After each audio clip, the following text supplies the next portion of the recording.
wanted to take a moment to address Uber Pet, right? Because I think some drivers are approaching this the right way and some drivers are approaching this the wrong way. I personally, I mean, I love pets, any type of pet, right? We should treat animals the way we treat humans. But is Uber Pet really a good option, maybe for that extra $2?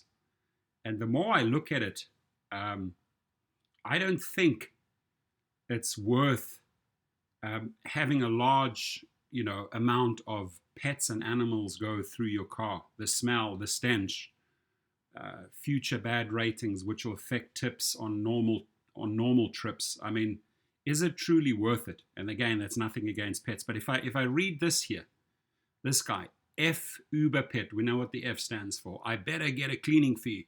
868 is not worth it. I'm declining big MF dogs. We know what MF dogs mean. So, I mean, you look at his seat, right? So the first thing I want to say to this driver is you got to invest $35 in something like this, right? Yes, uh, the moment they book it, you arrive. That's when I'd put it over. I'd let the clock run so that the person can see, okay, I'm setting this up now specifically for your dog.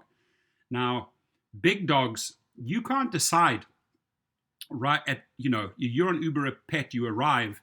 Oh, small pet, I'll take it. Big pet, no, I'm going to decline it. You're running into a nightmare. You're going to get deactivated with that attitude, right? Because if you think you're going to decline big MF dogs, somebody will have a big guide dog and suddenly you decide, okay, I don't allow big dogs. I decline you, right? Because I had a bad experience. My car was a disaster. And the reason why this is a disaster with all the paws and the uh, who knows, maybe even dog urine, cat urine, whatever it is. It's because you did not go out and spend that $35 on one of those hammocks, those waterproof covers, right? That can be stowed away in the back.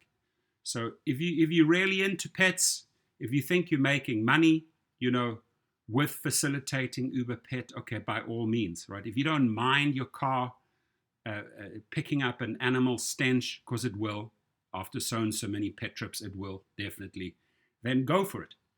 But don't make this mistake if you're a rookie or a beginner. Don't go in with the attitude that you're going to decline big dogs because you're going to get deactivated. You can't get selective, right? Don't think you're going to get a cleaning fee. You're not going to get a cleaning fee, right? They they they they know, Uber knows, hey, this guy decided to take pets, so I hope he or she is prepared. They're not going to give you a big cleaning fee. You'd be lucky if you get it. But the bigger question here, is it worth it, right? Is it worth it?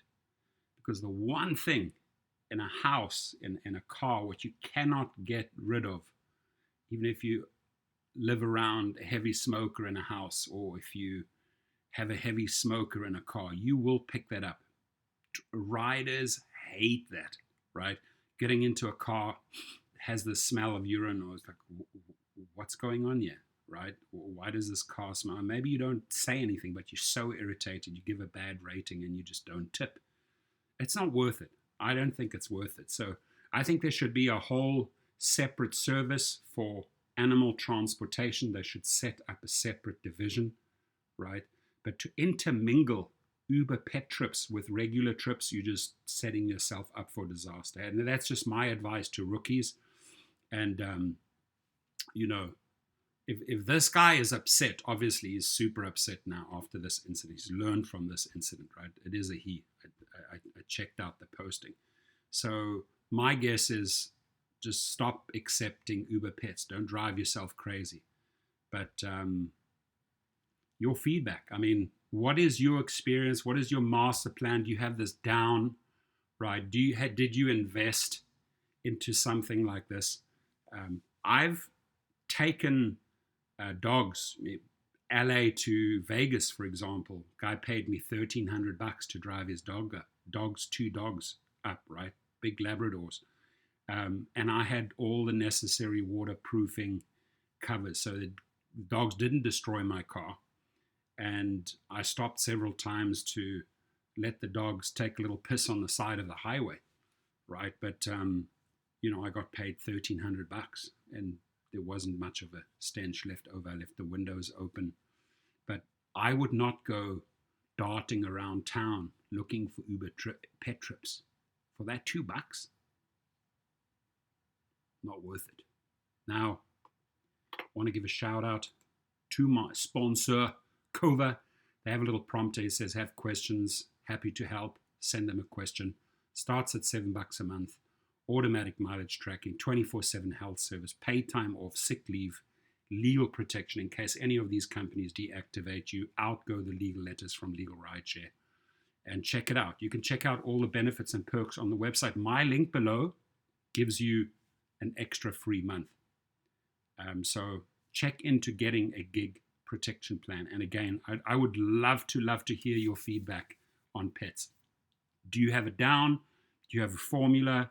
How do you do it? How much money did you invest into buying these additional, little covers, waterproof covers? Maybe you have a scent like an anti-pet scent that you could pick up at PetSmart.